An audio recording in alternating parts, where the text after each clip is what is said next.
വലിയ രീതിയിലുള്ള അമിതാധികാര കേന്ദ്രീകരണ പരിശ്രമങ്ങളുടെ ഭാഗമായിട്ട് തന്നെയാണ് ഇപ്പോൾ പുറപ്പെടുവിച്ചിട്ടുള്ള UGCയുടെ ഡ്രാഫ്റ്റ് റെഗുലേഷൻസിനെ കാണാൻ സാധിക്കുന്നത്. സംസ്ഥാന ഗവൺമെൻറ്റുകൾ ഫണ്ടുകൾ നൽകിയും മറ്റു രീതിയിൽ എല്ലാവിധത്തിലും പിന്തുണ നൽകിയും മുന്നോട്ടു പോകുന്ന പൊതു സർവകലാശാലകളിൽ സംസ്ഥാന ഗവൺമെൻറ്റിന് യാതൊരു അധികാരവുമില്ല എന്ന രീതിയിലുള്ള സമീപനമാണ് അതിൻ്റെ ഒന്നാമത്തെ പ്രശ്നം. രണ്ടാമതായി, ഇപ്പോൾ രാജ്യമെമ്പാടും നടപ്പാക്കി വരുന്ന സംഘപരിവാർ അജണ്ടയായ കാവ്യവൽക്കരണം അതിദ്രുതം നടപ്പാക്കാൻ കഴിയുന്ന വിധത്തിൽ വൈസ് ചാൻസലർ നിയമനം ഉൾപ്പെടെയുള്ള കാര്യങ്ങൾ കേന്ദ്ര ഗവൺമെൻറ്റുകളുടെ ചട്ടുകങ്ങളായി പ്രവർത്തിക്കുന്ന ഗവർണർമാർ ചാൻസലർമാരായി നിയോഗിക്കപ്പെടുന്ന പശ്ചാത്തലത്തിൽ ഏകപക്ഷീയമായി വൈസ് ചാൻസലർമാരെ നിയോഗിക്കാനുള്ള സാധ്യത ഈ റെഗുലേഷൻസ് മുന്നോട്ട് വയ്ക്കുന്നു എന്നുള്ളതാണ്. നമ്മുടെ പാരമ്പര്യത്തിൽ നിന്ന് വിരുദ്ധമായി അക്കാഡമിക് ക്വാളിറ്റി നിർബന്ധമല്ല എന്ന രീതിയിലുള്ള സമീപനത്തിൻ്റെ പശ്ചാത്തലത്തിലാണ്.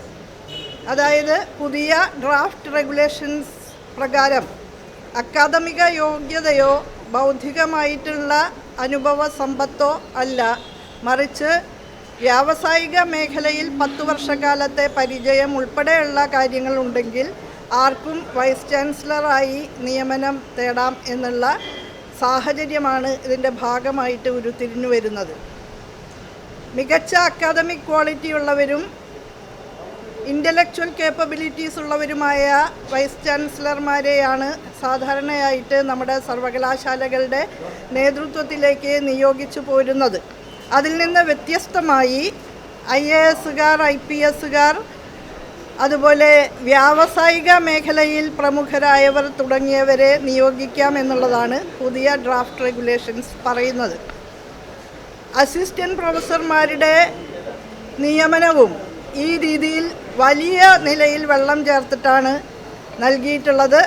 അതായത് പ്രൊഫസർ ഓഫ് പ്രാക്ടീസ് ഉൾപ്പെടെ നടപ്പാക്കാനുള്ള നീക്കങ്ങളാണ് നടന്നു വരുന്നത്. അതായത് അക്കാഡമിക് ക്വാളിഫിക്കേഷൻസ് നിർബന്ധമല്ലാതെ വരികയും ഏതെങ്കിലും ഒരു മേഖലയിൽ എക്സ്പേർട്ടാണ് എന്ന് അവകാശപ്പെട്ടാൽ അവർക്ക് കോളേജുകളിൽ പ്രൊഫസറാവാം എന്ന നിലയും നേരത്തെ തന്നെ കേന്ദ്ര ഗവൺമെൻറ് ഇവിടെ അവതരിപ്പിച്ചിട്ടുള്ള ആശയമാണ്.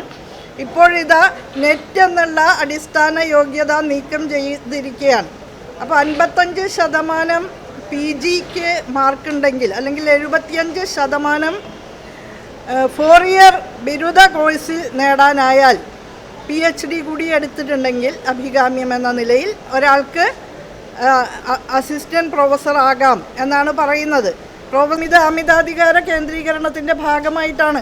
സാഫ്രണൈസേഷൻ എന്നുള്ള അജണ്ടയാണ് നടപ്പാക്കാൻ ഉദ്ദേശിക്കുന്നത്. അത് സുവ്യക്തമായ കാര്യമാണ്. പ്രൊഫസർ ഓഫ് പ്രാക്ടീസ് എന്ന് പറഞ്ഞ് കടന്നു വരുന്ന ആളുകൾ ആരായിരിക്കും? അങ്ങേയറ്റത്തെ വർഗീയവാദികളായിട്ടുള്ള വ്യക്തികളായിരിക്കും എന്നുള്ളത് ഇപ്പോൾ തന്നെ നമുക്ക് ഇതുവരെ ഈ കേന്ദ്ര ഗവൺമെൻറ്റിൻ്റെ ഭാഗത്തു നിന്ന് സ്വീകരിച്ചു വരുന്ന നടപടികൾ ഇതുവരെ കണ്ട മനുഷ്യർ എന്നുള്ള നിലയ്ക്ക് നമുക്ക് ഊഹിച്ചെടുക്കാവുന്നതേ ഉള്ളൂ. മാർഗനിർദ്ദേശം മാത്രം നൽകേണ്ട ഒരു സംവിധാനമായിട്ടാണ് വിഭാവനം ചെയ്യപ്പെട്ടിട്ടുള്ളത്. UGCക്ക് ഗൈഡ് ലൈൻസ് ഇറക്കാനുള്ള ഒരധികാരം മാത്രമാണുള്ളത്. റെഗുലേഷന് ഉള്ള അധികാരം യഥാർത്ഥത്തിൽ UGCക്ക് മുൻകാലങ്ങളിലൊന്നും ഉണ്ടായിരുന്നതല്ല. രാജ്യത്തെമ്പാടുമുള്ള ഉന്നത വിദ്യാഭ്യാസ സ്ഥാപനങ്ങളെ ആകെ ഏകീകരിക്കുക എന്ന് പറഞ്ഞാൽ നമ്മുടെ നാടിൻ്റെ വൈവിധ്യങ്ങളോടും വ്യത്യസ്തതകളോടും അതിൻ്റെ ബഹുസ്വരതയോടുമുള്ള വലിയ വെല്ലുവിളി കൂടിയാണ്.